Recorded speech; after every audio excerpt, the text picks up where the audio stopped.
Hello, and welcome to another episode of the Online Warriors podcast. Today we're going to open the show with a special interview segment, and we are joined with Ben Robinson and John Williams, the co-creators of the comic Space Oddities. So happy to have you guys on the show. Can you tell us a little bit about yourselves? Yeah, sure.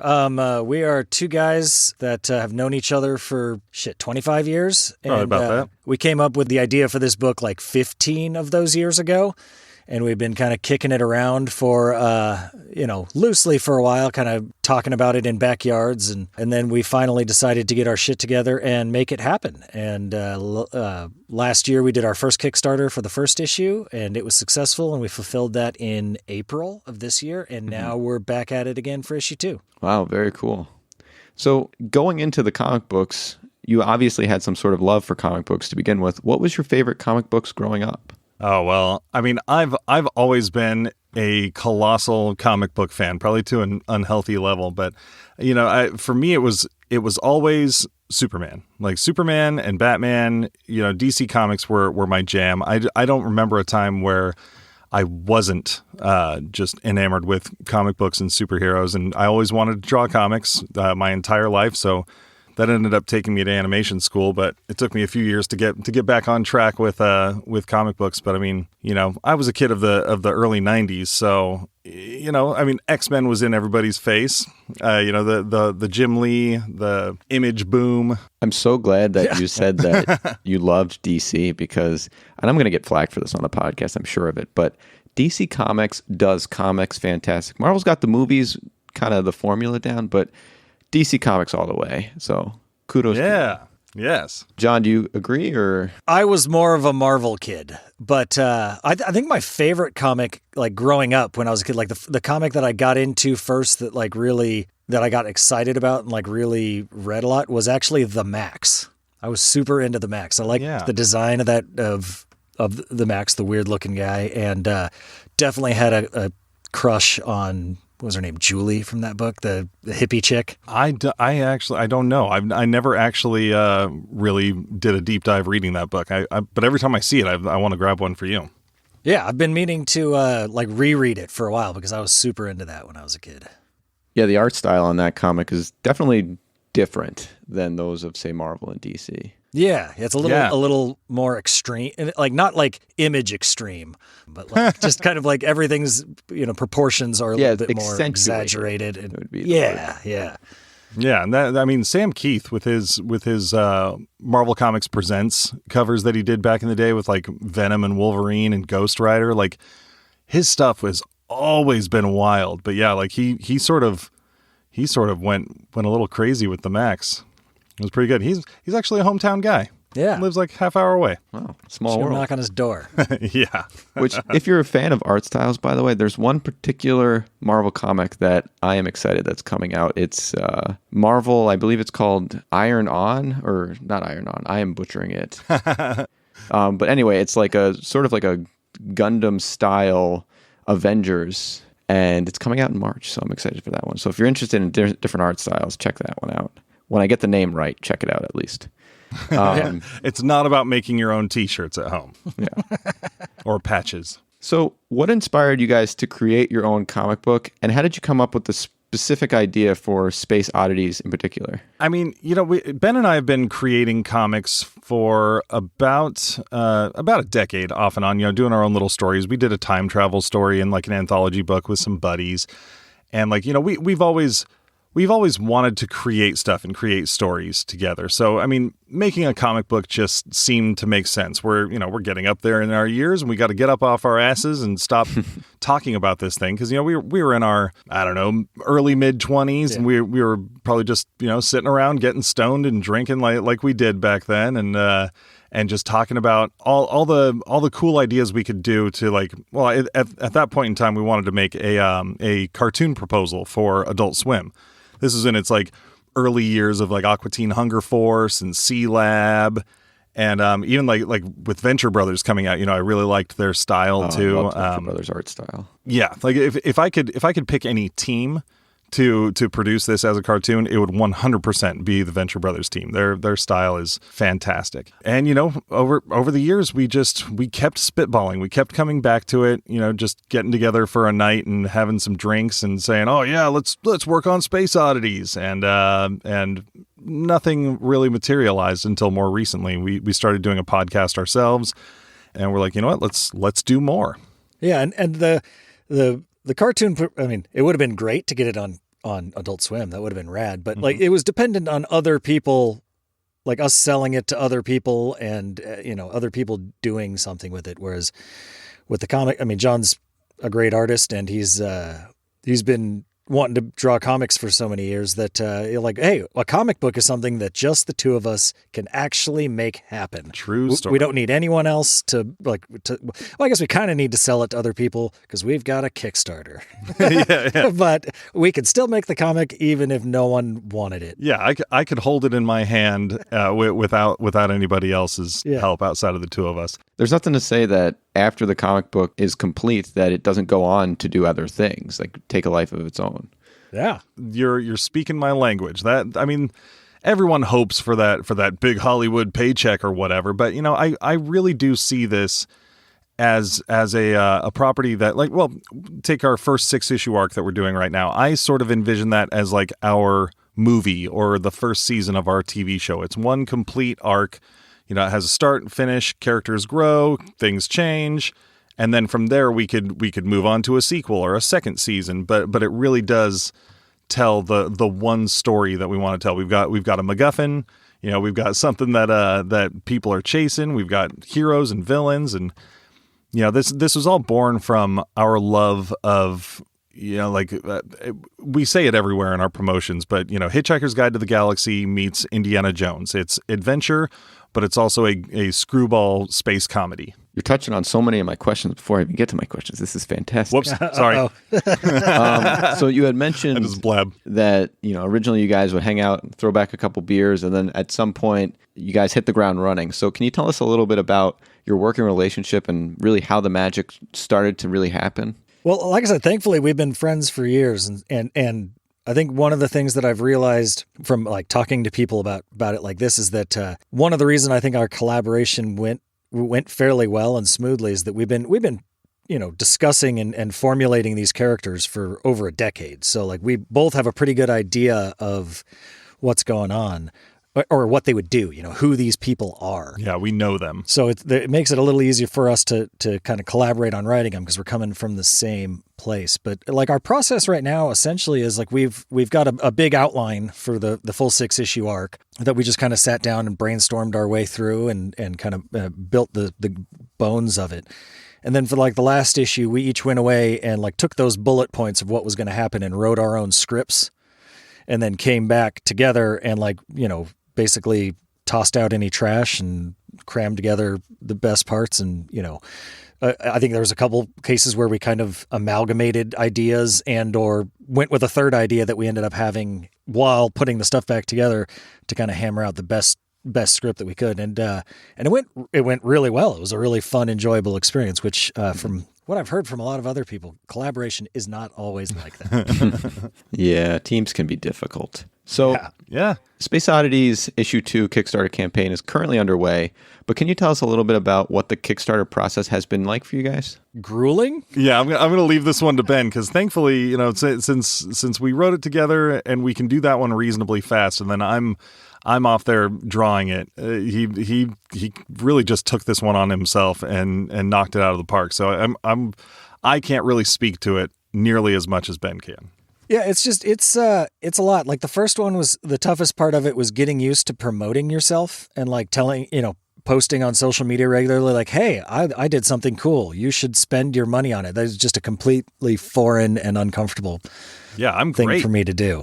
Give me money. Yeah. Ugh. Yeah. It feels gross. That was the hardest part, was getting around that mentally. But then, setting the campaign up, it's a lot of work. You got to figure out what art assets you need. You got to put a bunch of stuff together, some graphics. You got to come up with copy, that describes the story, but without spoiling anything, which is tough. You got to make it sound interesting. Like this is a cool, this is the basic story, but not give away the things that are happening. and just kind of make it fun and entertaining for anybody who wants to watch it. Like our videos, we've kind of approached with the let's do something like a little goofy and a little silly, so that the video itself is kind of entertaining and lets you know what the project is, rather than the stare at the camera and talk for 2 minutes thing. Hello, this is my name. Yeah. I'm bringing you a comic book. Yeah, It should be just insert name here. Oh, wait. Ben. Yeah.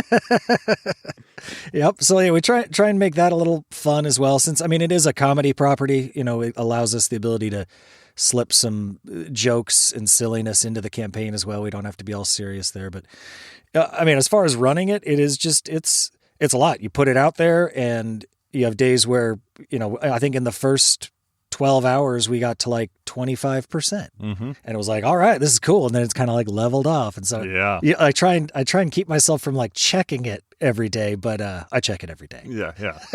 Several times every day. And then the second it stops upticking, you're like, oh no, this is the end. We're not going to make it. But so yeah, it's one of those things. It's like podcast listen numbers. You want to have an idea of what they are, but you can't obsess over them. You put it out there to the world, and you hope for the best. Mm-hmm. Yeah, I could definitely feel the anxiety of watching it and not wanting to watch it, but also watching it. Mm-hmm. Yeah. Yep. Yeah. You can devote as much time as your mental health is willing to let you. So to get a little bit more into the actual comic, the beauty of having the story take place in space is that the environment is really limitless. What sort of planets and environments can we expect to see in Space Oddities moving forward? So far we've seen, funeral parlors in space on asteroids. We've been to the planet Todd. Next, we're going to go to a super mall asteroid.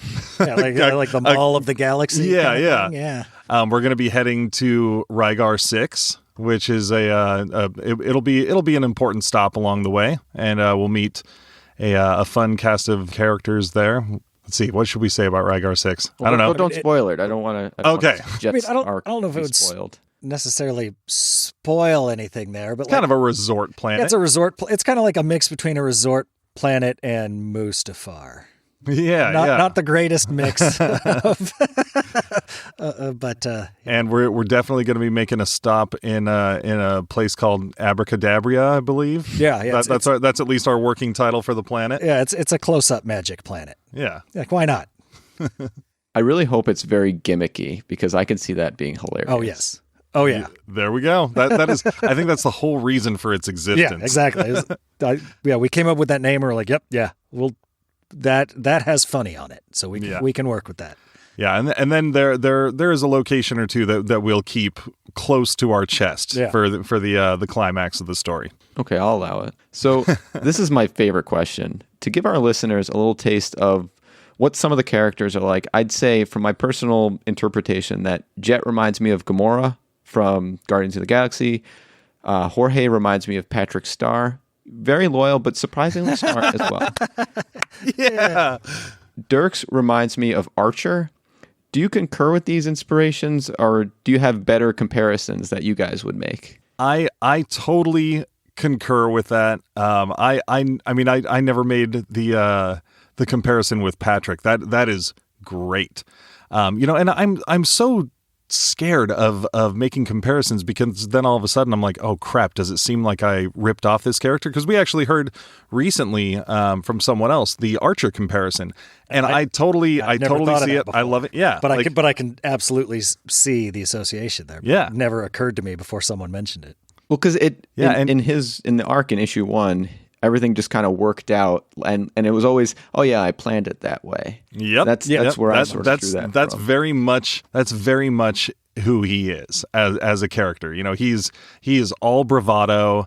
He always just kind of feels like he's in control even when he's not. And to be honest, like over the years, as we were developing these characters, I think to a certain degree, and I think most writers would do this with their characters, like I see aspects of them in myself, like that. Like I'm not a very confident guy, but Dirk is the kind of bravado that you daydream about having, and then like Jorge is he's the heart of the group. So if I try to be a nice guy, so it's I guess they're aspirational to a degree, but Jet was the character that she went through a lot of changes over the years. So it's hard to even say how she landed where she did. But and you only get a little bit of a feel for her in the first issue. You'll get more, as obviously as it goes on. But yeah, the Gamora comparison is interesting. I like that because Gamora is she can be soft and innocent, but she can also be take no shit. Yeah, she can give as good as she gets.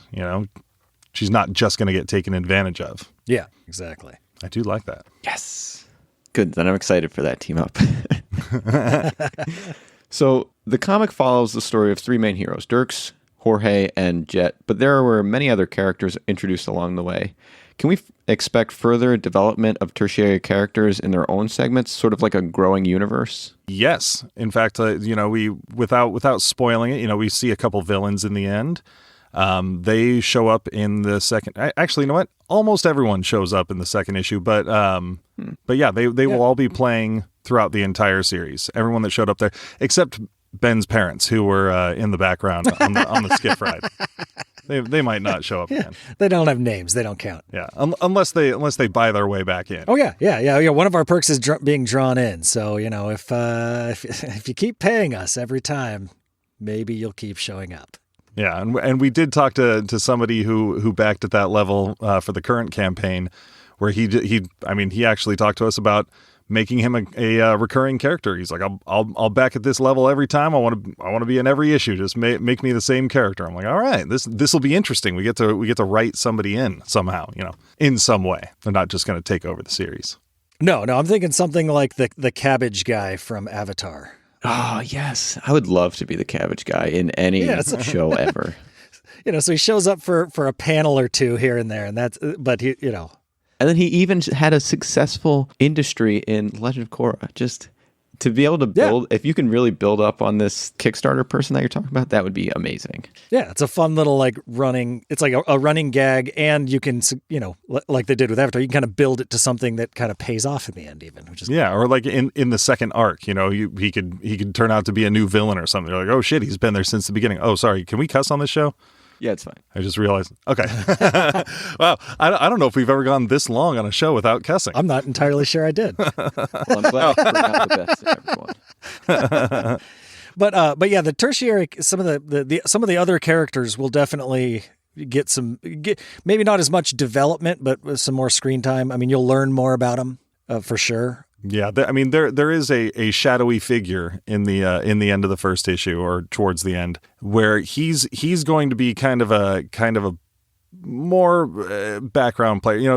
I think we're saving his big story for the second arc. Yeah, but it is planned. He's been one of our characters since the very beginning. I think we just decided we liked some of the other characters that are going to be villains or obstacles for this first arc. Okay, so I know our listeners are all wondering this particular question because I really want to know.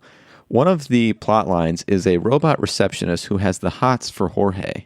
Will we get a backstory on that relationship? Not in issue number 2, but you can bet your ass it will come at some point. Yeah, that that just sort of came out of nowhere. I don't know. When Ben and I write together, I've always described it as using the why not method. Someone just throws out an idea, and unless it's god awful, it's just like, yeah, why not? It's like, okay, robot receptionist. Hey, what if she has a crush on Jorge? It's like, yeah, sure, why not? Well, and which is kind of. Which fits with what I want to do, and also I've got to temper myself a bit because I'm a big fan of hard sci-fi. So I love The Expanse and Star Trek and stuff where everything makes sense, and this is not that world, and we knew that going into it, that this is more the Hitchhiker's Guide world where shit can just be kind of silly, and it is because it is.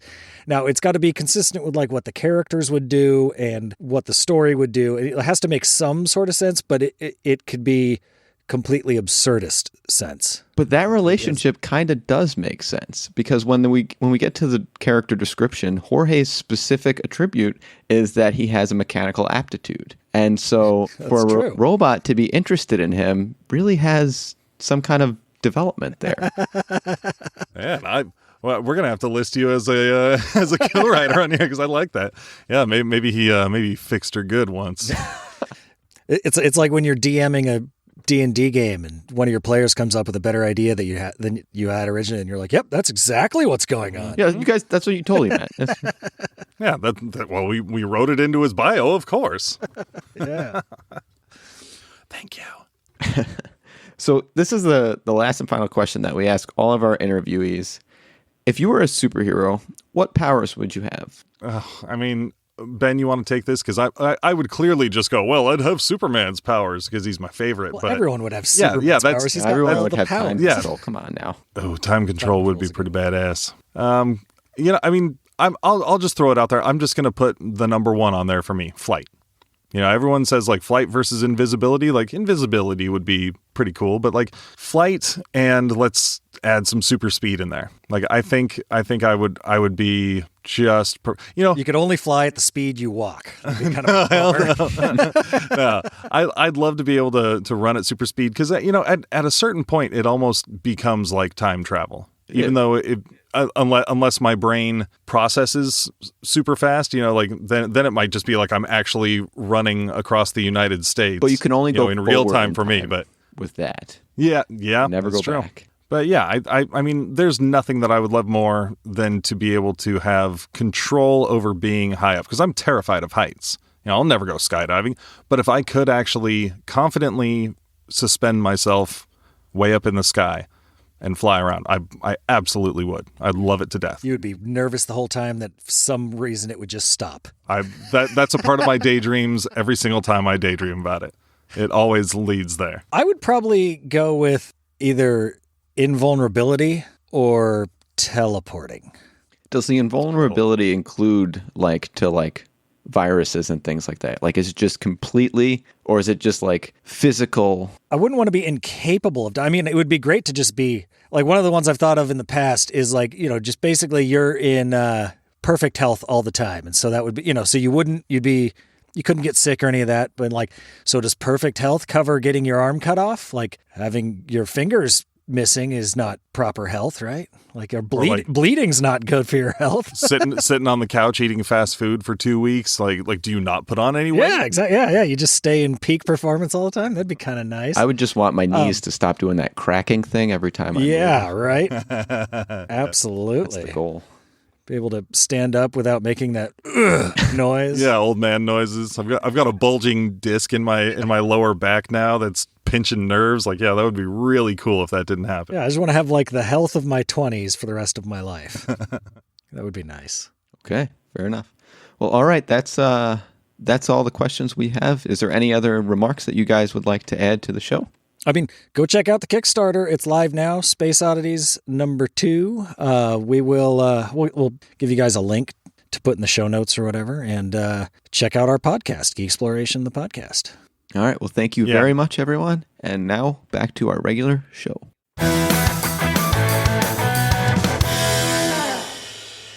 All right, we are back. Thanks again to Jon and Ben, creators of the Space Oddities comic book, for joining us there and chatting with us a little bit. And now we will return to your regularly scheduled warrioring. Do we war? I mean, go to battle. I think we're a generally peaceful people, but we're going to talk about Disney Plus Day. It's verbal battle, mental discourse. Yeah, I think we spar. I think occasionally, Techtic will say something that gets me real riled up, and I'll, Metroid Prime is not the best one. Yeah, and then exactly like that, and then I at least get like defensive. I'm Illeagle 86. You already heard from Techtic. Nerdbomber's here with us as well. And look, there's a lot to unpack here. I mean, Disney Plus Day, many, many announcements, some first look, some of which we already knew about, some of which we did not. I don't even know, presumably the headliners here. I want to start with Obi-Wan Kenobi, if we may just jump right in here. Now, we didn't see any footage outside of, we saw Ewan McGregor just kind of like talking like, hey man. That man does not age. I'm convinced. He looks pretty much the same. I did notice, like, one of the things I noticed right away, and you probably did too, was his accent is like, and like Obi-Wan Kenobi kind of has a British accent, like in the movies, right? Like he doesn't talk like, he's not like American. But Ewan McGregor is, I mean, you could guess from the name, is like very Scottish. And he wasn't doing his Obi-Wan voice in the interview. Not that he should have been, but it was a little jarring for me right away. You basically wanted him to be a method actor already. You're like, where is Obi-Wan voice? I mean, on top of that, where was the beard? That's what I'm mainly in it for. It's like that and Hayden Christensen is why I'm going to be watching this show again. Watching this character again, I should say. So yeah, we mostly got kind of concept footage here, a little bit of background on what the character is going to be going through, which you could probably pick up on. Basically it's going to pick up where the end of episode 3 left off. Essentially, there is the big kind of headline here, big takeaway is there's, I would say, a promise of more Hayden Christensen, Obi-Wan Kenobi, Hayden Christensen, Ewan McGregor lightsaber fighting, which for my money, I mean, Duel of the Fates is still my favorite lightsaber battle in all of the Star Wars movies, but episode 3 is probably number 2. It's probably my second favorite. So, this is a pretty big promise that we're being given here. We have also, of course, can hope that Hayden Christensen will talk about sand in the Darth Vader suit. I think that's what every Star Wars fan is wanting at this point. I'm looking forward to getting back to like even like the new trilogy lightsaber fights. It's almost like they tried to mix together the old trilogy lightsaber fights, which are really just two guys waving sticks at each other, right? Like let's call it what it is. It's a lot of like awkward, like lurchy movements, not a lot of fluidity. And then the prequel trilogy is the exact opposite. It's like very, very choreographed, all very fluid, lots of flourishing, and it's way more fun to watch, I think. Way more fun to watch, way more gymnastic, way more kind of dynamic. I want to go back to that. Do you think they will? I think they will. I think Ewan McGregor and Obi-Wan Kenobi both are aging, so that will be a factor in the lightsaber but they can get fighting. some stunt doubles in there. I do wonder, because Alec Guinness, episode 4, that dude has lost a step. Like when you first see him, he's literally hobbling around. Like it's pretty intense. So I do wonder if they're gonna be like, oh man, this Obi-Wan Kenobi is like, he's having some health issues. Or if they're really just going to be like, he's perfectly good this whole time. He's going to be jumping 6 feet and 60 feet in the air, the whole 9 yards. But concept art looked good. I think there are some interesting questions being raised here. He is a Jedi at a time when the Jedi are actively in hiding, which we haven't really seen that. Like the more I think about it, when Rey is discovered in the new trilogy, it's less so that she's hiding the fact that she's a Jedi, and it's more so the fact that she doesn't really know that she is. So I think this is interesting. Being a covert Jedi is probably pretty cool, honestly. But I mean, the thing that comes closest in my mind is like Jedi Fallen Order and Cal. Yeah, which isn't like a big budget. I mean, it was big budget for a game, but it's not like it has the reach that a TV show or a movie would have. Yeah, I mean, I think I've said on this show that Fallen Order, at least thus far, hasn't really done it for me, but that's not it wasn't for that reason, I guess.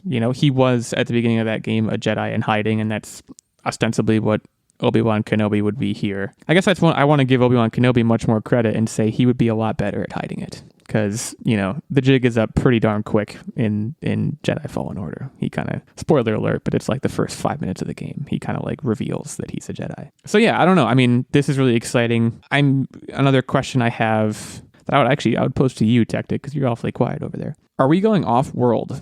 I mean, the premise of this is supposed to be he is watching out for Luke Skywalker. That is what he has essentially tasked himself with doing at the end of episode 3. He's going to stay on Tatooine, become old Ben Kenobi the Hermit, and just kind of look after Luke. Does that mean we're stuck there?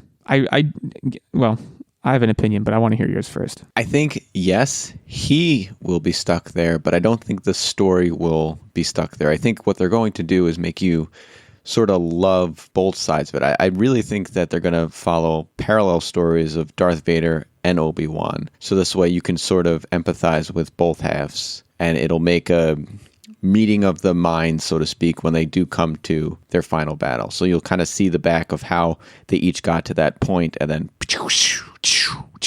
So you think they're going to try to make Darth Vader empathetic? Yes. I mean, I guess they kind of did that in the prequel trilogy, but... Well, and with Kylo Ren, they kind of tried to do it too. Yep, and, that's exactly what I was going to say. Kylo Ren, that was another angle that didn't really work for me. I do, it's tough because I so badly, I don't really even know why, but like I so badly want redemption for Hayden Christensen. I want him to not be a punchline anymore. But I also like, I don't know if I want an empathetic Darth Vader. Like, I think there's a lot of potential there for an interesting character. From a true love and like having your heart broken standpoint, there's empathy to be had there. But I want him to embrace the darkness. Like, exactly. We didn't really get to see that, you know? Like, we see him developing into Darth Vader, and then it immediately just jumps into, okay, I'm just a bad dude now. But like, I want to see the festering of evil. Is that weird? No, I want the dude who killed younglings.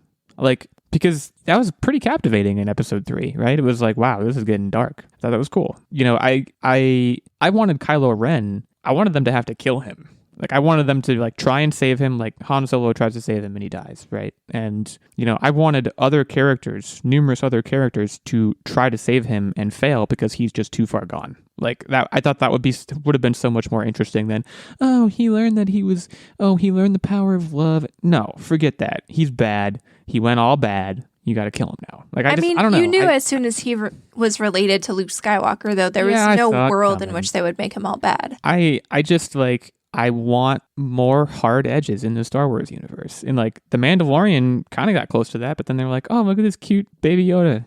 And then like, he was cute. There were still hard edges in that show. There's also possibility for more hard edges with introducing characters, and based on the timeline, Spider Darth Maul could very well be a possibility. Oh, he's going to be back. Yeah, I think he's going to be at least a side character, you know, presumably going to be not Darth Vader's apprentice. I don't know how it really works. But, you know, some kind of underling to Darth Vader that Obi-Wan will have to dispatch. I imagine is, you know, because doesn't that happen in Clone Wars? I think it actually happens in the It does, yeah. He finally gets absolutely by Obi-Wan, but that's, I mean, Clone Wars, that's like pre-Anakin turning to the dark side situation. So it's like the timelines they're taking liberties at this point. Its timelines are kind of different, but that'd be a cool, you know, rematch, I guess, because again, Duel of Fate I think is my single favorite Star Wars duel ever. Well, that's why I said Spider Darth Maul, because we haven't really seen, I mean, in the movies we've seen, obviously he loses, right? But then there's that whole side story where he's in like the junkyard and that whole thing. Right. And I mean, how interesting would it be to see a dude with spider legs, you know, wield a lightsaber, basically. I mean, we kind of saw that with General Grievous, I guess. Yeah, there you go.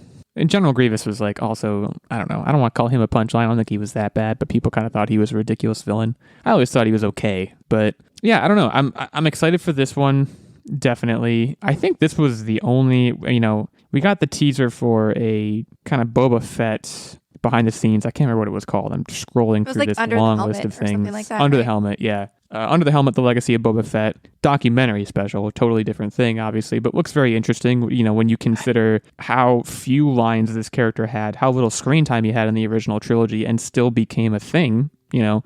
That alone is interesting. Yeah, but hot dogs are great. You know what I mean? Like, hot dogs are delicious, but I don't want to know how they're made. That's where I draw the line. I do want to know how hot dogs are made. Yeah, I think there's definitely an audience for that. You may not care about the background that goes into all of these characters, but I think a lot of people do. I love behind the scenes stuff, man.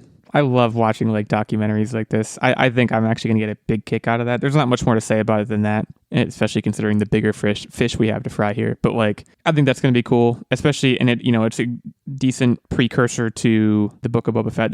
This one is out right now, by the way. Under the Helmet, you can go watch right now. I haven't watched it yet, but that is currently going on. You know, of course, a lot of the content we have here being teased is Marvel content. Again, a lot of it didn't have trailers, and even the ones that did have trailers, you know, we're talking 20-second sizzle reels basically for a lot of them. But the one I want to kind of lead off with, actually, this might have been the longest trailer.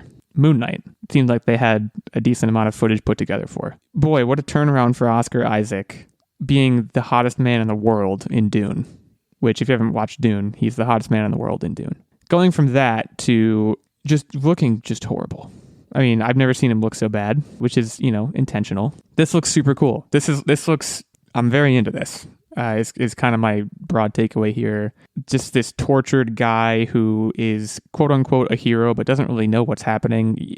I think he has dissociative identity disorder. Is that what we're dealing with here, Techtic? I don't know if you're an expert on this character, but I was into this. Yeah, and it's kind of cool how he gets his powers too, because he's like, you think he's dead and that's it, but he just stumbles upon a tomb and then now he's good and he's Moon Knight. He has the powers of a moon god. Okay. I feel like Marvel can make the story a little... They're probably going to make the backstory of how he got the powers a little bit different, but I really hope they still stay true to the character. And I think this has a lot of really good potential. I mean, is this a tortured character? Like, they're making it seem like he is just...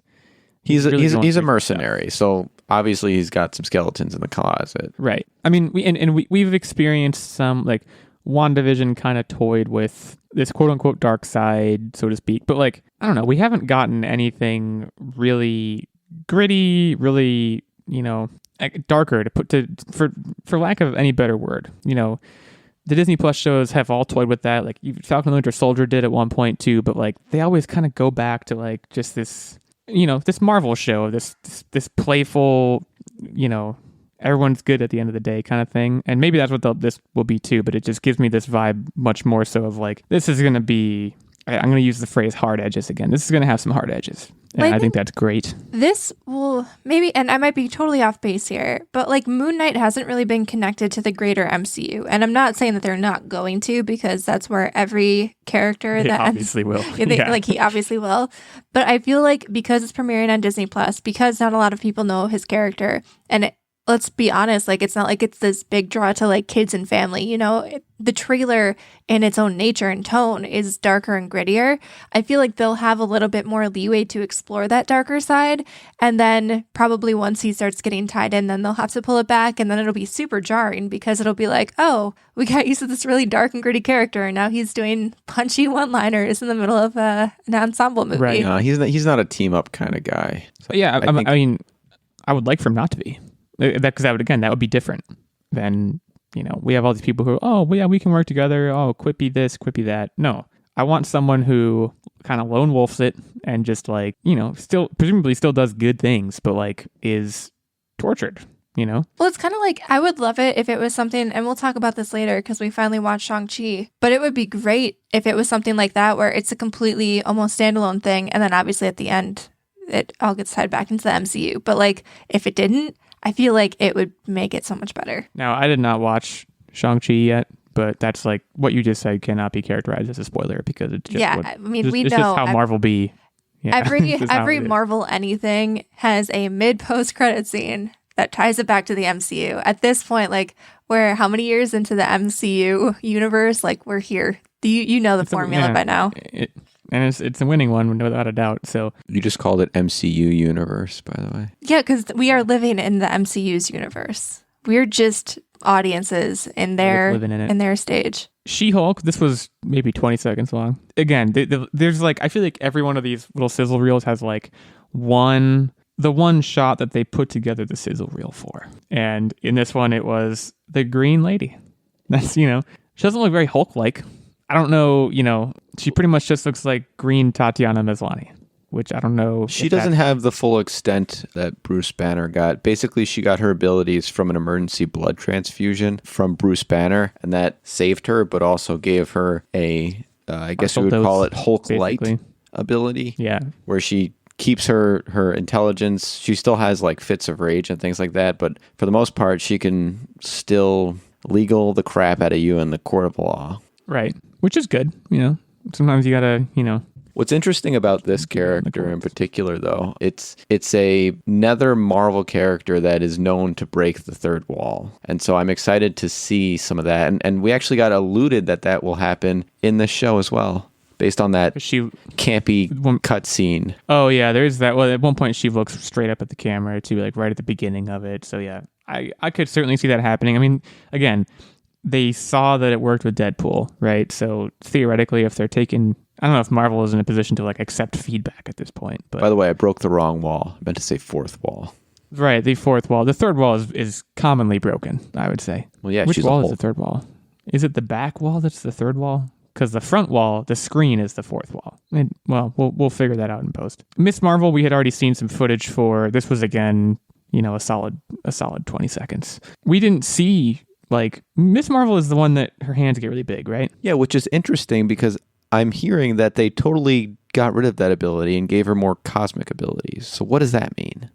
Right. We saw a little bit of the cosmicness, I guess, in this trailer, but like no big hands. And I was waiting for the big hands because like my exposure right now to Miss Marvel is the Avengers game, which I actually have not played, but I remember when the trailer came out where she was going to be in it and she was like played a big role in it, and I was like, what are her powers? She just has big hands basically, and she like wears the same outfit as Captain Marvel, which I was confused about, but now I'm less confused about it after watching this trailer. I don't know. This looks good. This one didn't like, it didn't really get me going too much, but this one felt like more kiddish, which I think is supposed to, but for me, it just doesn't resonate as much. Like I'm still going to watch it, but I feel like I'm not going to get the same connection, even like compared to a lot of the other young Marvel superheroes that we've been introduced to over the last little bit. Like, I don't know. But then I also just watched like high school Netflix shows. So maybe I will relate to it. Who knows? I do wonder if they changed her powers in preparation for the Fantastic Four. Mr. Fantastic being elastic.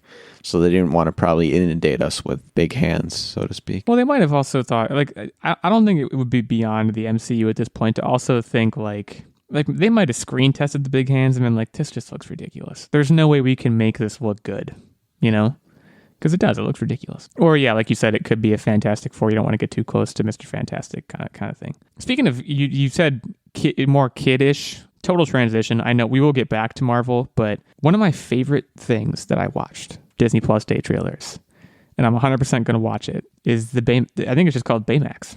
Oh yeah, the Big Hero 6 revisit with where he's in the coffee, he's running the cafe and he's trying to put the lid on the coffee cup. I was rolling. I was like, this is amazing. Baymax was always amazing. And I watched Big Hero 6. I don't remember. Maybe I was just like in a bad mood or something. I don't remember it having a really big effect on me. Well, I feel like Big Hero 6 was one of those movies. Well, first of all, like those characters all kind of came from a comic book. Like that was all primarily based off a comic book. And then it got Disney-fied and a lot of the characters changed. But in my opinion, I think a lot of the like cult fan base kind of got put off by how many changes were made from the source material, so you lost those people.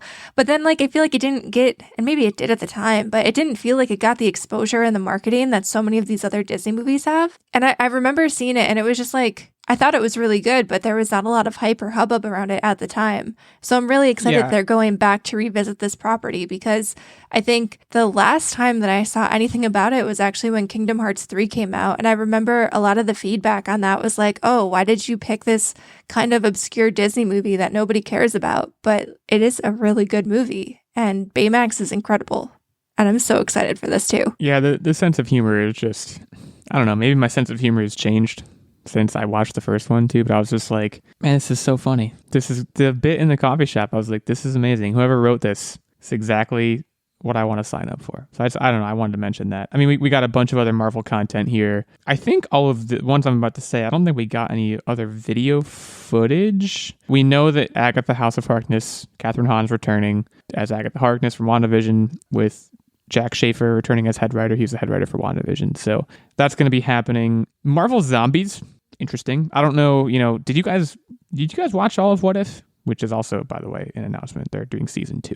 But in What If, there was a zombie episode. Right. And so I don't know if they're just going to like kind of keep going with that.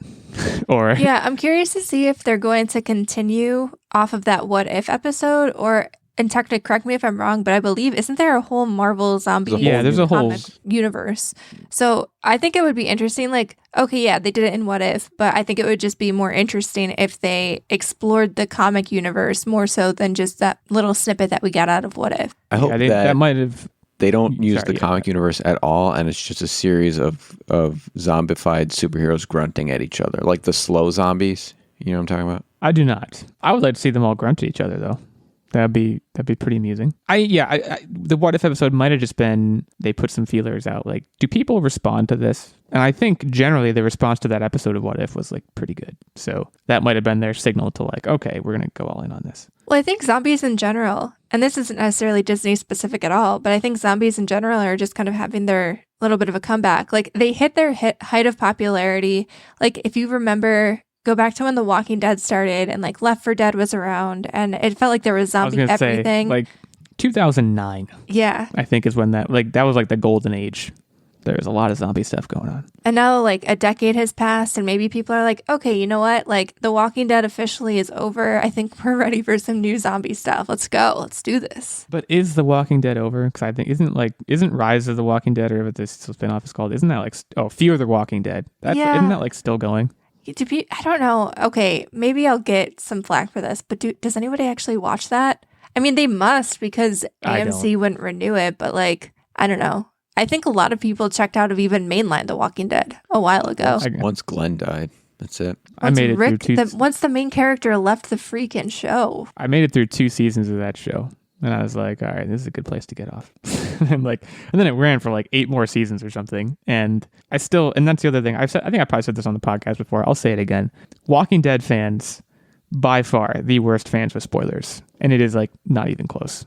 Like I knew who died every week in that show. Didn't watch a single episode, but every Sunday, like clockwork, I would see a post, R.I.P. such and such. It's like, okay. It wouldn't even be the fans, though. Part of that was literally AMC would post it. Like, right after the Pacific time viewing of the episode was over, the AMC Twitter account, the official Twitter account, and the Walking Dead accounts would start tweeting. And it's like, oh, well, like, I guess I can't. This is a dated reference. I guess I can't TiVo that. It's like, well, yeah, it's like, I get that you want your show to be appointment television, but like, give me a freaking break. We have things going on in our lives. Don't like spoil it for us immediately after the show ends. Anyways, that's a side shoot topic. Techtic, I imagine you might have some thoughts on. I think you were a pretty big Saturday morning cartoons guy. I may not have it right, but I'm seeing a lot about X-Men '97. Did you watch the original X-Men series? It seems like exactly the kind of thing you would watch, but I may be, again, totally off base. So you're assuming that I was a cool young kid at one point in my life, and you're assuming correctly. Okay. And I am excited for this because not only are they revitalizing it, but they're sort of embracing, with a more modern twist, the original art style. And I honestly think cartoons looked way cooler back then. Like if you look at the junk that they're popping out these days, we got to go back. We got to go back to that golden age, and that's what I'm most excited for. Plus, the story was like heavy at times, and like my little 5-6-year-old mind was really taking it all in. Yeah, I remember because it was on WB in the morning. Sounds like Saturday a WB morning thing. And I just remember... WB, wouldn't WB run DC stuff like Justice League? I guess. Maybe it was... Well, it was on one of the Saturday morning cartoon things. And I just remember, I think they either aired it before or after Pokemon or Yu-Gi-Oh! Or something. And I just remember the plot lines were obviously a little bit more adult because they were kind of drawing off the comics, and I had no idea what was going on. And I was just like, they had the Scott, Jean, Logan love triangle.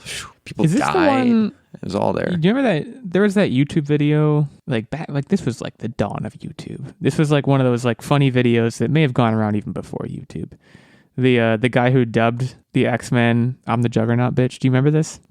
Sorry for the fruity language there, but there was this. You don't remember this? Oh man, I think that's where it came from, but that was not the language used on the cartoon itself. I just want to be clear. Well, no, yeah, sure, but this was a guy who thought it would be funny and thought correctly, in my opinion, that this should be dubbed to humorous effect, and the Juggernaut would always show up and just say, "I'm the Juggernaut bitch," and just like, I don't know, do Juggernaut stuff. So I remember that.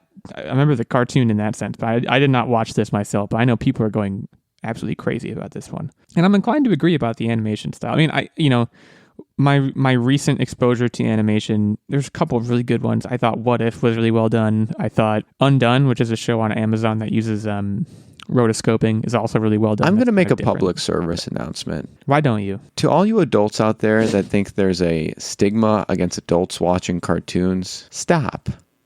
Watch cartoons. They're fantastic. That is all. That's pretty good. That's a good PSA. Nerdbomber, maybe throw some like soft piano music over that in post or something. I don't want to tell you how to do your job, but also it's not your job. It's like a hobby. But you get my point. Spider-Man Freshman Year, another animated series. I am actually super psyched about this. It follows Peter Parker on his way to becoming Spider-Man in the MCU. So that seems like very specific wording. Is this supposed to be the Tom Holland Peter Parker? It is supposed to be the Tom Holland. And I had actually, so when we saw this, Techtic and I were discussing, and I had actually completely forgotten, and probably because I've had so many Spider-Man origin stories shoved down my throat in my lifetime, but I forgot that Tom Holland was introduced to us when he was already Spider-Man. And so I think Civil War. Yeah. And so I think this is actually a really cool way to go back, and not that we necessarily need more Spider-Man origin story, but I think, everybody is so familiar with the Tom Holland Spider-Man now. And especially, I think there's been like rumors and rumblings that after whatever the next Spider-Man is, No Way Home. Thank you. Yeah, No Way Home. I think there's supposed to be like potentially another trilogy coming up, but like continuing Tom Holland, which is the first time in a long time we've gotten like Spider-Man continuity. No, I think Tom Holland is done and Tobey's going to take back over. Really? Please, if anyone out there is listening, any execs, I will pay you not very much money, but I will pay you in gratitude. Bring him back, man. He's my guy. But yeah, no, you're right. It's going to be Tom Holland for 3 more movies. Right. So I think it's really cool that they are going to go back and address the origin story. And I think doing it obviously in cartoon mode now is the only way to do it. And I think they could definitely pull something cool off. I mean, I like the animated Spider-Man movie, like Into the Spider-Verse, which is what I was trying to say before. Into the Spider-Verse is heckin' probably one of my favorite Spider-Man movies of all time. And for good reason. Yeah, that was amazing. If they can even come close to like a 10th of how cool Into the Spider-Verse was with this, like, I'm in. Totally in. So, Secret Invasion, the quote-unquote trailer for this was pretty hysterical. It was really just a kind of like slow motion look at Samuel L. Jackson's face. And they were like, he's back. And we were like, we know. And that was pretty much it. Reportedly, Ben Mendelsohn will be returning as Talos, his character from Captain Marvel, I believe. We got a bunch of other Marvel. I mean, there was so much Marvel here. What If Season 2 was confirmed? I haven't finished Season 1 yet, actually. But Season 1 has been very good. I Am Groot, series of original shorts exploring Baby Groot's early days growing up. I knew this was going to be a Nerdbomber crowd pleaser. I'm interested in Ironheart. Riri Williams, genius inventor, creates the most advanced suit of armor since Iron Man. And then Echo apparently is a character who will be introduced by the Hawkeye show, which is coming out like next week, I think is when that happens. It's like a Thanksgiving time thing. Gosh, it's already next week. Where does the time go? Yeah. So Maya Lopez becomes Echo, or is Echo, a deaf Native American hero who will get her own Disney Plus series. I think that rounds out the Marvel content, which probably means it's a good time for us to take our break. Before we take our ad break, though, I would be remiss if I did not shout out our fantastic Patreon producer, Mr. Stephen Keller. Stephen joined us last week on the show, I believe won the quiz, if I'm not mistaken. So that could be you. You could come on the show and prove to us that you're smarter than we are. And what could be more fun than that? And it's not that hard to do. It's very easy. The bar is extremely low. So Steven gets that guest spot on the show as one of his many perks as being one of our Patreon producers, supporting us at the night level on Patreon. He also gets input into the weekly game segment. He gets this shout out every episode. And of course, he gets access to the monthly secret segment and the vlog. There's also a Squire level of support, which gets you access to the monthly secret segment and vlog. And then there's, of course, our fantastic pages. The pages get access to the monthly secret segment, and they are the wheels on the locomotive that keep this thing running. Thanks to all of you supporters out there. If you want to become a supporter, you can head to patreon.com/onlinewarriorspodcast and get more of the details there. Thanks again to Steven in particular, our Patreon producer. And we will now take a short break to shout out a sponsor. We'll be back to kind of wrap things up with the Disney Plus Day stuff and kind of get into what we've been up to.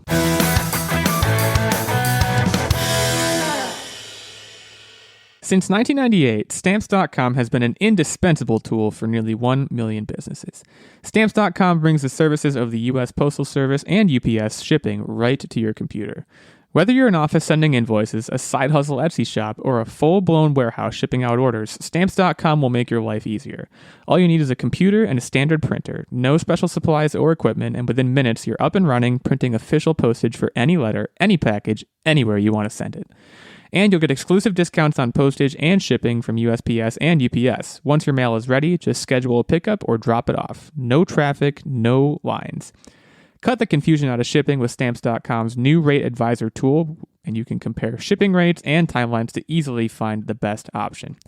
Save time and money with Stamps.com. There's no risk. And with our promo code POD, that's P-O-D, you get a special offer that includes a 4-week trial plus free postage and a digital scale. No long-term commitments or contracts. Just go to Stamps.com, click on the microphone at the top of the homepage, and type in POD. That's Stamps.com, promo code POD, that's P-O-D. Stamps.com, never go to the post office again. With what feels like a never-ending stream of news and information surrounding us every day, how do we ever actually get something useful out of it all? Well, that's what the Assorted Goods podcast is all about. It's a more casual perspective on what's going on in the world, where each episode your host Dan, myself, a regular guy turned curious mind, dives into a topic from the news, history, or whatever's on my mind that week. Then we slow it all down and dig a little deeper, passing along all the things that I learned from me to you.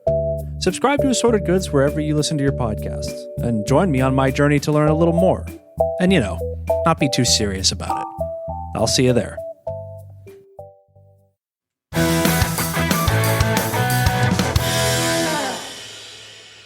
All right, so, and for lack of a better term, the rest of the stuff, Disney Plus Day, getting more into the animated side of things. We already talked about Baymax. I guess I don't need to get into that more. I did watch the Ice Age Adventures of Buck Wild, and my main takeaway was I did not know that Ice Age was a Disney property. I thought that was like DreamWorks. Oh, I don't know. It looked fine.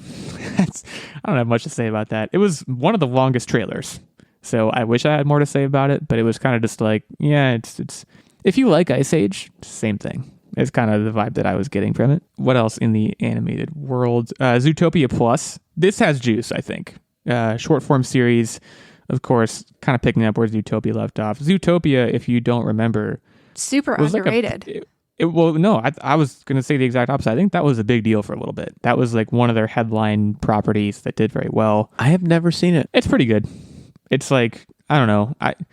Disney animated movies don't really rustle my jimmies these days, except if they're Pixar. But this one I do remember being particularly good, and the sloth joke was. You were particularly rustled. My jimmies were rustled by the sloth jokes. The sloth jokes were pretty good. Tiana is a long-form musical series that is set to, I guess, pick up where Princess and the Frog left off. Spoiler alert, this is telling me that she is a newly crowned princess. I mean, I think this is cool just from the fact, and again, like, I feel like they've done a decent job kind of initiating Tiana into the Disney princess circle. But I think just, expanding her story is cool, and I like that. I just like the idea of it. Never saw Princess and the Frog.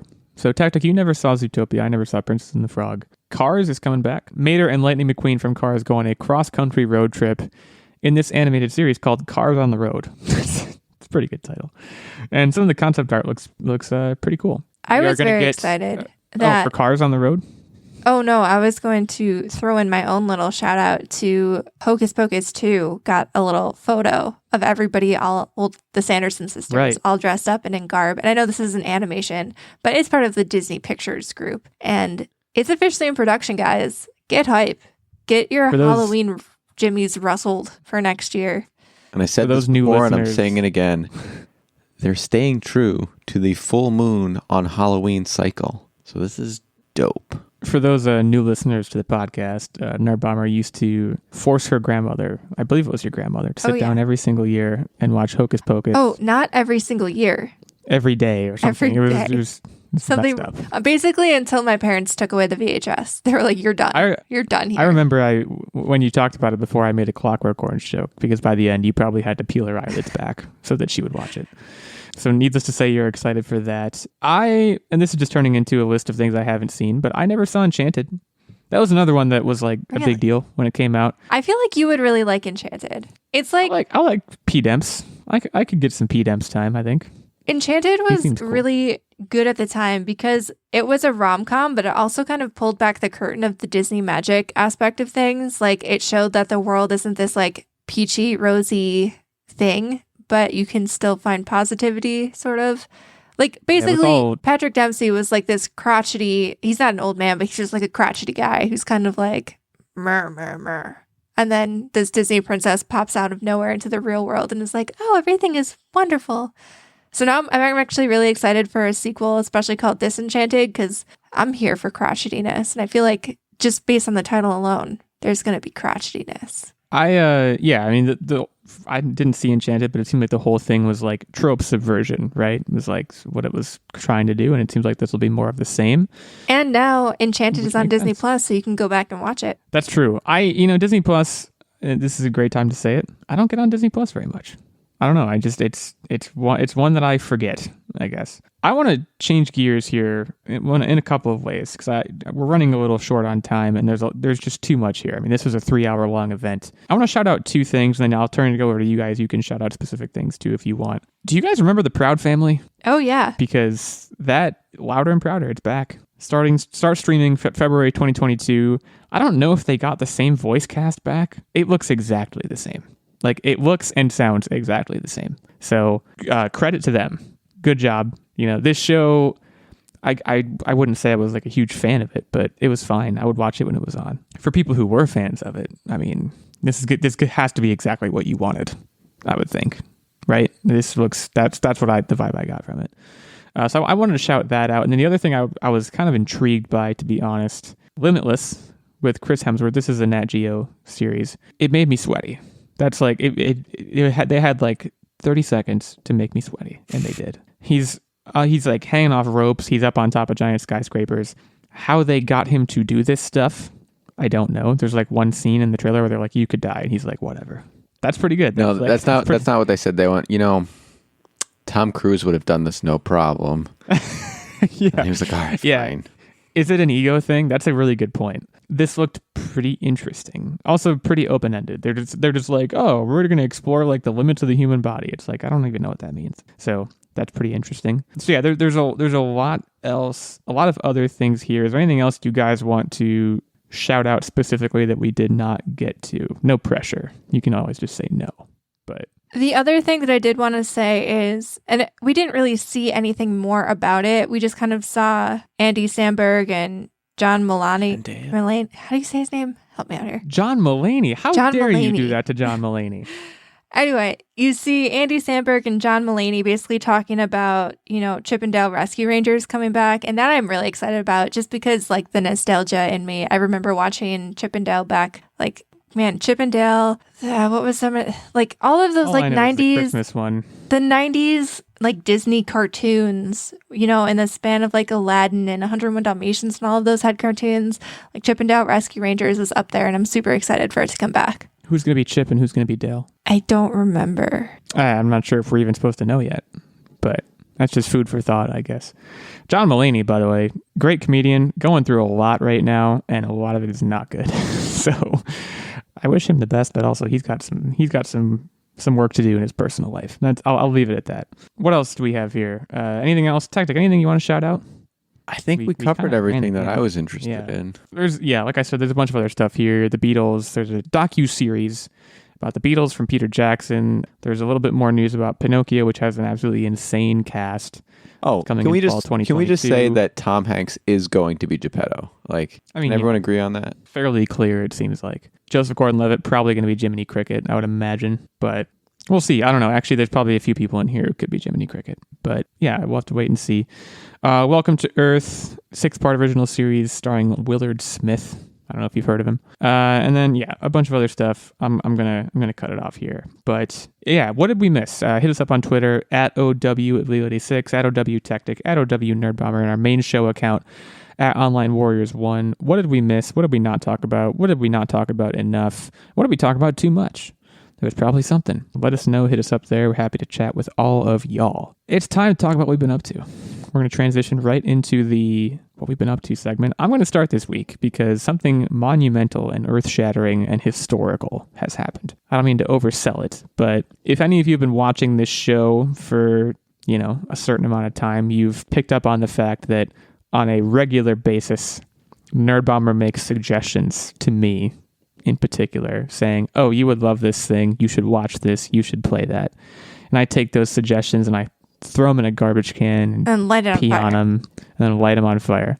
Well, those days may be over because I watched The Chair. Now, that's a long overdue applause. I don't even know who you're applauding for, me or just generally rejoicing. So this is a 6-episode, I think, series on Netflix, half-hour episode, super low impact, which is one of the reasons that I wound up watching it. Starring Sandra Oh, she takes over as the chair of an English department, and for lack of a better term, gets into hijinks. I think that's a fair description of it. Easy, breezy, pleasant, not like extremely memorable, but like very easygoing and like pretty well done. So would definitely recommend it. From an academic perspective, as the three of us, I don't know if our audience knows, but like the three of us all were in higher academia and like the research world at one point, and I feel like a lot of it rang home. There's certain, having been a graduate researcher, too close to home happened a few times where I was like, man, they nailed it exactly. Whether that's your cup of tea or not, I guess is up to you to decide. But overall, a pleasant and again, low impact experience. So that's one TV show I'm watching. The other TV show that has started up again, I guess the reboot is happening. Dexter New Blood. 2 episodes into this. If you like Dexter, you should be watching it. Like it's not going to give you season 4 Dexter. It's not going to be this amazing life-altering experience. I already know that 2 episodes in, but Michael C. Hall it's like he never left the role. He's exactly the same. He's exactly as good as he was when he first did it. And that alone is enough that should be enough to make you want to watch it. 2 episodes in, the plot, it's still very early on, but I can see what they're doing. I'm picking up what they're putting down. I would recommend it, again, to any fan of the show. If you're a new watcher, you should just watch the originals. It's like, you can watch this after you do that, but you'll be very confused if you try to pick it up just from this. I would think people would know that, but just in case. Other than that, no major updates. In Metroid Dread, I am prepping for Ravenbeak, and I'm perhaps over prepping. Techtic's getting on my case. That guys, I'll message Techtic about a power up, and he's like, why haven't you just do it? Like I think you're getting impatient is what's happening. I am. I want to talk about it so bad. You want to talk about it so bad, and I'm like doomsday prepping for this final boss because the bosses have been such a headache in that game. I'm going around trying to get every single power up I can. I think I'm basically at the point where I just need to sleight of just health, go face the guy. You don't really need anything else. I think I'm short 2 energy tanks. Like what maddens me is there's a certain subset of power-ups where I can see them on my map. I know exactly where they are. I can't get them because it requires some absolutely ridiculous sleight of hand and like shine sparks, and I just don't even want to get into that. There's a few power-ups I'm like, how would anyone get these? Those don't bother me that much. The ones that bother me, there's certain sections of map in certain worlds where I can see there's rooms there and I can't get to them. Even using the hidden block finder power-up, I can't remember what it's called. I can't figure out how to get there, and it's just driving me bananas. So there's just this thing going on in my head that I'm a little compulsive when it comes to like power-ups and like being a completionist in a game to a certain extent, and I'm working through that right now. I think next week I'm probably going to have an update that's more substantive in terms of I played Ravenbeak and cried is probably what it's going to be. I doubt I will have beaten it. It seems like it's terrible, but I guess I'll update further at that point. Nerdbomber, what's been going on in your neck of the woods? All right, so we watched Shang-Chi. This was actually added to Disney Plus this past weekend because we never paid for the premiere. I don't even think they offered that as like the same day streaming. I was going to say you I would have been all over it, but you would have paid for it. So we watched that, and it was actually very, very good. And I was honestly not expecting anything otherwise. One of the things that I will notice, we always talk about tie-ins, and this isn't really a spoiler because I believe they kind of marketed it this way as well, is that the movie kind of stands alone.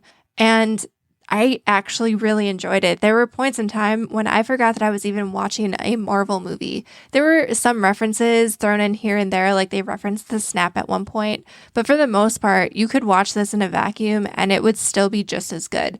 One of the things that was actually super impressive was a lot of the choreography. It felt a lot like those old school kung fu movies, and it was very, very well done. One of the things that was actually super impressive about the choreography to me was the knowledge that a lot of the actors like Simu Liu didn't have a lot of stuntmen come in for him. Like he actually did a lot of his own stunt work.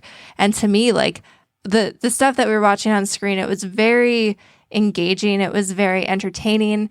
And even like the story I thought was very well done. It was very typical to a lot of your Marvel origin stories, very meaningful, semi-emotional, kind of not tugging at the heartstrings, but just a little bit. And I also really enjoyed Awkwafina in this role. I know when she was cast, a lot of people thought like, oh, you know, she's just going to bring like funny one-liners. And she did do that. But I think her role was actually a lot more three-dimensional than just being the comic relief. And I'm really excited to see how she's going to progress in the MCU and what her role is going to be as, you know, everything becomes interconnected. Because as like we mentioned before, everything is interconnected with the MCU. And then one of the other things I do want to mention, and I'll leave our big TV watch to Techtic, we watched another movie, and this is, I think it was a Chicken Soup for the Soul movie, and I don't even know how we came across this, but it had Aubrey Plaza and Michael Caine, and it was called Bestsellers. And essentially, Aubrey Plaza is the daughter of a big book publishing magnate who leaves his company to her, and she kind of is struggling with imposter syndrome, and her company is struggling, and you know, she has to try to find a bestseller to bring her company back afloat. So she resurrects this contract of one of the publishing house's first authors and says, hey, you know, we've paid you way back in the day, like you owe us a book.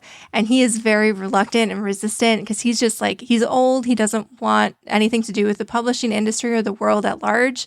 And he basically makes her life a living hell as they go on tour. And it wasn't like a stellar movie. Like, I'm sure in a few months, if you asked me about this movie, I wouldn't remember many of the details, but it was definitely a heartwarming movie. And for someone who's a big book nerd, any insight into the publishing industry, like I watched the TV show Younger in part, even through all of like this stupid kind of BS, like love triangle nonsense, specifically for like insights into the book publishing industry. So I really like this. And I think Aubrey Plaza was, as usual, a delight. So definitely another movie to check out if you ever can. Duly noted. I don't know what's going on in your house. You're finding Chicken Soup for the Soul movies. I don't even know they made Chicken Soup for the Soul movies. It was on Amazon. Ironically, it was just like one of the new rental releases. So I was just like, oh, and then when I hit the trailer, it was like Chicken Soup for the Soul. I was like, they make movies? What is this? That is interesting. I do like both of the people you mentioned, though, so I'll have to check it out. Maybe I'll actually take a recommendation now. This is weird. I need to, yeah, we'll have to figure this out. Techtic, what was the big TV watch that was teased? So we binged Squid Game, and I gotta say, Right. I was skeptical. I didn't think it was going to be good, but it was fantastic. Can I just note, I was like, we're going to start watching Squid Game. Everyone's talking about it. We're doing it. And he was like, no, I don't want to. And then like 3 episodes later, he was like, well, can't we just watch one more? I was covered in sweat one episode. It was so intense. Like my palms were sweaty. My knees were weak. Mom's Was it spaghetti. the Marvel episode? Was it the Marvel episode? No, it was prior to that, I believe. I only saw bits and pieces, as you know. But anyway, Yeah, it's a fantastic show. It's an interesting thought experiment. You know, given that amount of money, you know, would people turn into savages? And the answer is always yes, because the human race is inherently flawed. Just like Mark Zuckerberg, I was once a human, so I understand how that can be. And then on top of watching that, the other thing is I am continuing to play through Spider-Man Miles Morales, and I feel like I sold it short last week. It is a good game. Don't get me wrong. It is a great game. All I was saying was that it's the same. It's kind of the same formula. Which is great. This Which is is the same great. point It's I a made great last formula. week. Yeah, it's just playing through it. I'm probably going to be done with it within the week. It's a very, very quick playthrough. And I got to figure out then what's on next for my docket, because I am burning through games, folks. Absolutely burning. It's that time of year. It's game time. It's dark at 5 p.m. and I don't know. That just means go play games. Right on. Well, that brings us to quiz time, and I'm excited this week. I am the founder of The Feast, and we're talking about the Spice Girls. Remember them, Spice Girls? If you want to be my lover. Woo! Right. That is their only song. I gun to my head, and I put this quiz together, and I still could not name a single other Spice Girls song. I don't know. That brings us to our first. So most of these are numerical. Price is Right, typical thing. Typical fare for the quiz, but our first question is going to be a little bit different. I want to test your intimate knowledge of the Spice Girls. Okay, so Nerdbomber, I believe your record is better, so you will go first. Let me just double check that. Yes, your record is better. You are 11 and 10. Techtic is 9 and 10. So you will go first, and you guys are going to go back and forth naming Spice Girls until one of you can. And I'm not talking about their actual names. I'm talking about their Spice Girl names. You obviously can't repeat names, and we'll go until someone doesn't know one. So, Nerdbomber, go ahead. Start us off. Baby. Sporty. Baby Spice. Baby, Sporty Spice. Posh. Scary. Posh Spice. Scary Spice. Hold on. Do I put a timer on you? Wait, so we said baby, sporty, scary, posh. Who was the last one? Can I name it? This is easy. Nerdbomber, I'm gonna give you 5 seconds. We already said scary, right? Yep. I don't have it. Okay, I'm calling time. Techtic. Everyone knows it's Ginger Spice. Ginger Spice. Come on. Oh, You man. blew it. That's a point for Techtic. That's huge out of the gate. For what it's worth, if you would have gotten all 5 of their spice names, I would have gone to what are their actual names, and I'm sure that would have been way quicker. That's easy too. Because no, it is not. I know 2 of their names. I did not. I still don't know the other 3. In any case, I only know one, and it's Miss Beckham. Yeah, Victoria Beckham is one. The only other one I know is Mel B, and that's again not even her real name. I think that's what she calls herself now. Anyways, that's not a question. Let's move on to question 2, which is much more standard fare for these quizzes. In what year were the Spice Girls formed? And Techtic, you will go first here. 1997. No, it was before that. I'm going to say 1980. I know that's too early, but I want to give myself more wiggle room. You're playing smart. 1994 was the correct answer. And this was, there was an open audition Friday, March 4th at 11 a.m. until 5:30 p.m. This was put into an advertisement in, I believe it was a London newspaper. No, Stage Magazine. Wanted, are you 18 to 23 with the ability to dance and sing? Are you streetwise, outgoing, ambitious, and dedicated? Heart Management Limited are a widely successful music industry management consortium currently forming a choreographed singing, dancing, all-female pop act for a recording deal. How many women answered the ad? Probably 200. 201. Oh, screw you. He used his +1. 400 women answered the ad. Incidentally, Jerry Hallwell, who apparently is one of the Spice Girls, I don't even know which one she is, had seen the ad but went skiing in Spain and missed the audition because her face got sunburned. What a great reason to miss an audition. Okay, so Techtic is up 2-1, and we have 3 questions left. Well, no, let's say 2 questions left and 1 tiebreaker is what I meant to say. How many copies did their debut album, Spice, sell? 3 million. I'm going to say 1. I feel like it wasn't that many, especially not their first album. 1 million or 1 copy? 1 copy. Giving myself a bit. You've already done the super low ball.